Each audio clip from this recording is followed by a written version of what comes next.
what this is a Rock River AR15 that is a law enforcement trade-in. I've never owned an LEO trade-in gun of any kind, pistols, rifles, anything. I've always been super interested in them because typically, if you're not familiar with LEO trade-ins, you know, a lot of police departments have stuff that gets a little long in the tooth. They want the new hotness, so they trade it in, and it goes on the surplus market. Got this from AIM Surplus, and a really cool group of guys. And what's funny is when I picked this thing up, I actually posted about it on my Instagram, tagged them, they saw it. They shot me a DM, they're like, hey man, I'm gonna make sure you get a good one. And dude, they gave me a t-shirt, gave me some chapstick. Don't know what that was about. I don't know what you guys are trying to say, but I used it, it's good. And threw in some stickers, and they threw in this really awesome picture of Matt. And he's got a third pin hat on, dude. So leading into that, if you guys do like the kind of videos that we make on this channel and you want to support us, we don't do Patreon, and we do not do paid ads for razors for your ball sacks, as you guys know. Best way to support us is to go by thirdpinthreads.com. If you want to be like Matt, who is a rad dad Chad with that freaking AK outline hat, you got to pick one up. And we have some brand new shirts that just hit the website as well. Anyway, those of you that pick them up, I love you. Back to the video. So yeah, man, these popped up and they were priced extremely well. I'm talking way down below $1,000. These things were a steal for what it is. I mean, you just don't see ARs configured like this anymore. Even back in the day, this thing's kind of retro by today's standards, but even back in the day, you don't see that little guy. And we'll talk about the history, because we know which police department this thing came out of, which is a cool little factoid to know. I do want to give a special shout out to Non-Tactical Taylor on Instagram. He was essential in getting me some of the info on this thing, and I really want to credit him for getting me interested in law enforcement trade-ins. His whole Instagram is full of awesome pictures of retro ARs. Some of it looks just beat to hell, but he buys a lot of police trade-ins. So on the outside, usually they're really beat up. They have a lot of character, which is cool. Sometimes they'll have like rack numbers, things like that. But on the inside, they're usually really clean. They've just been handled a lot for decades, but not shot that much. So you can score a really cool gun at a cheap price that is just a beater, it's a shooter, and it's got good internals. If you like character wear, police trade-ins are where it's at, man. What we have here is a Rock River LAR-15. I was a kid in the 90s, and back then, Bushmaster, Rock River was everywhere. Colts were too, of course, but like a lot of dudes were buying Bushmasters and Rock Rivers. Rock Rivers were known to be really high quality stuff. The company's kind of gone quiet these days. Like, you don't see anything new out of them. And if anyone at Rock River sees this video, I'm sorry, but I'm just saying, like, you guys should go back to doing retro stuff. Bring back carry handles, bring back mid-length carry handle ARs, and we would buy, like, you wouldn't be able to keep them on the shelf. Anyway, that's what this is. As far as dating this thing, kind of hard to say. And actually a few guys on Instagram that I know picked some of these up, and they linked up satellites and found out that they're probably 2012 or older. It's kind of hard to say. Dating Rock Rivers based on their serial numbers is difficult because there's like no forum where someone's done the hard work. There's like no place to find out. Everyone just says, you just got to contact Rock River and maybe they'll let you know. But I didn't do that. So Taylor did that a little bit. He found out where these things came from. Mine has a dead giveaway I'll talk about in a second. Found out around about maybe what the age was and what they were used for. So, big shout out to him. This thing has a 16-inch barrel with mid-length gas, which is super cool. Very, very cool. Mid-length gas with a fixed front sight post is a vibe for sure. Still rocking the Delta ring. Has a heavy barrel, stainless steel 16-inch barrel. Something you just don't see anymore, man. Not a huge fan of the look of the stainless barrels, but kind of cool. And dude, they are heavy.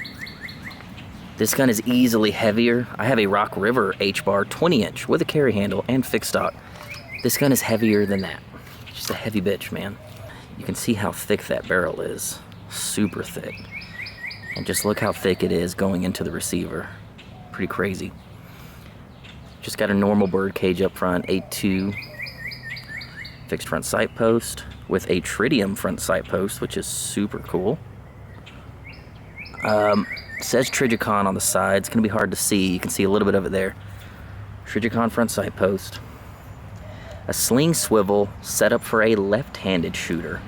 And I'm thinking maybe why this thing was so cherry, because I saw pictures of the other ones and they had some wear. This may have been like the lefty. It might have sat on the rack for left-handed shooters. It's got an ambidextrous safety, so maybe that's why it's not that beat up, because it's pretty clean for how old it is. This is another thing you just don't see very often, unless you're putting retro guns together.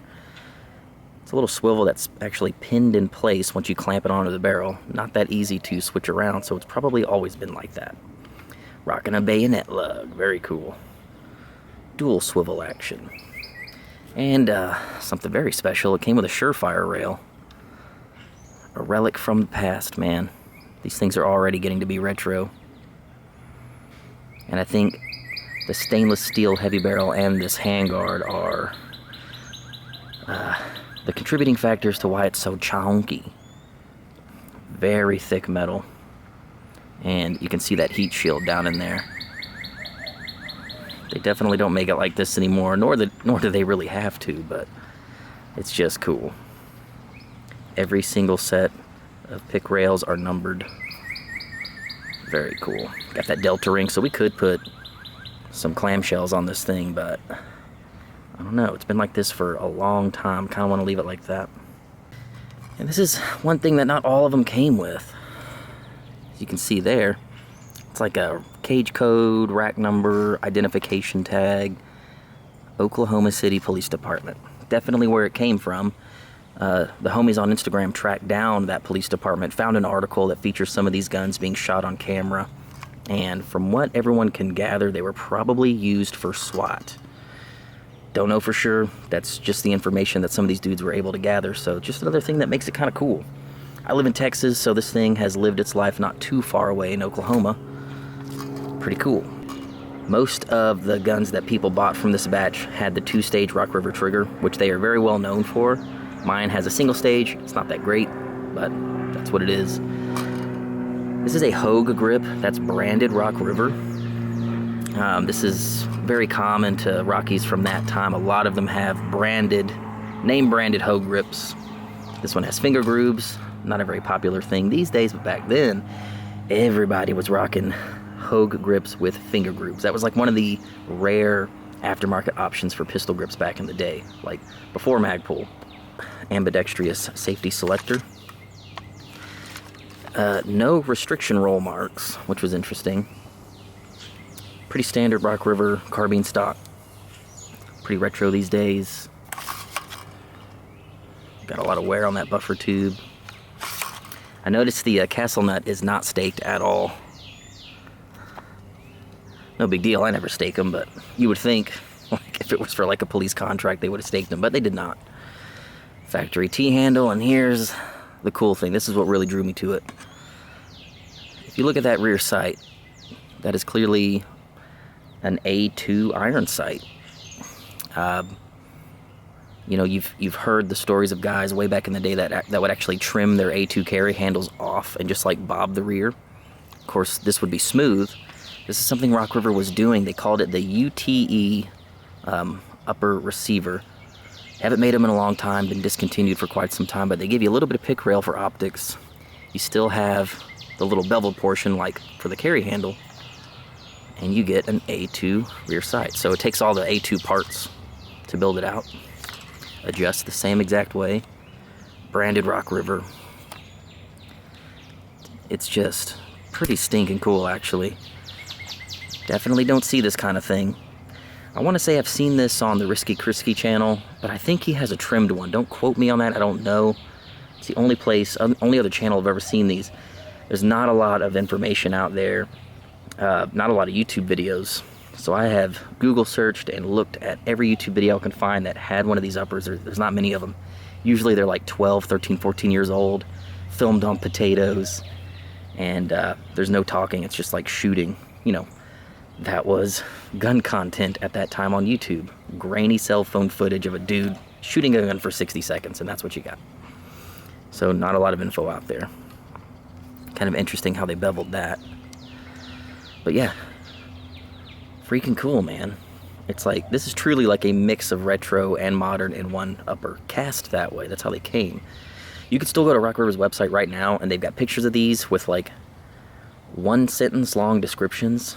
There's just not much about these, why they made them, who they made them for, how long they made them. And like I said before, it's very difficult to date Rock River serial numbers because there's like no open forum about it. You'd have to call them.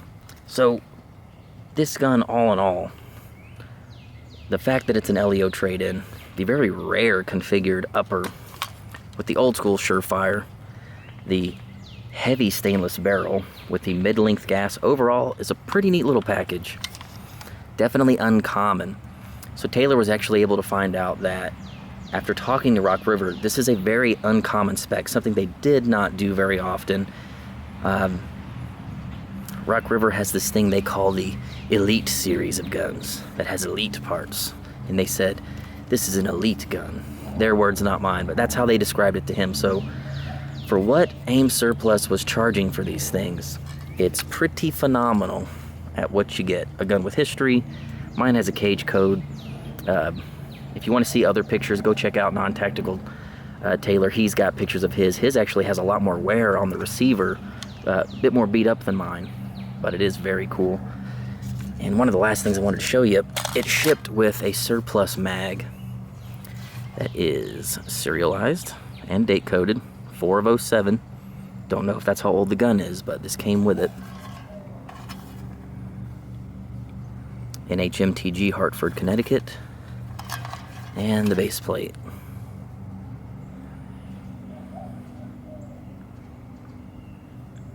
I have a lot of Stanag mags, and I don't have any labeled NHMTG.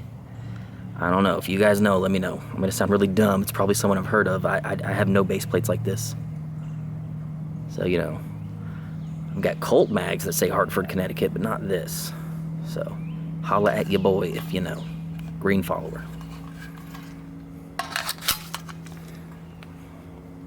Pretty cool, man.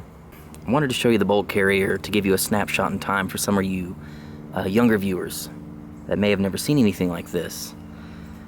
Back in the early 2000s, if you were to buy an AR-15, they would have a neutered bolt carrier right here. This piece here should extend all the way out to be flush with the top portion. This is a non-M16 bolt carrier, meaning it will not work with full turbo parts, if you know what I'm saying. So it's just funny that even a police department at that time could have anything they want, maybe, I don't know. Even they had neutered carriers. Semi-auto AR-15s with neutered carriers. Just thought that was interesting. But you can see here, I mean, it's clearly been shot. But gas rings feel good. Looks good, properly staked. Really didn't need to clean this thing at all, but just wanted you to see that. Nice and polished on the bottom. Pretty cool. Well, that's it. Just wanted to show you my new police gun. Kind of cool. Anyway, really appreciate you guys watching. I'm going to take this out to the range soon. I have a retro optic coming in that's going to look right at home on this gun. We may switch out that trigger because it's pretty poopy. But anyway, let me know what you think. Have you guys had good luck with LEO trade-ins? Have you had bad luck? Let me know, man. We'll see you next time.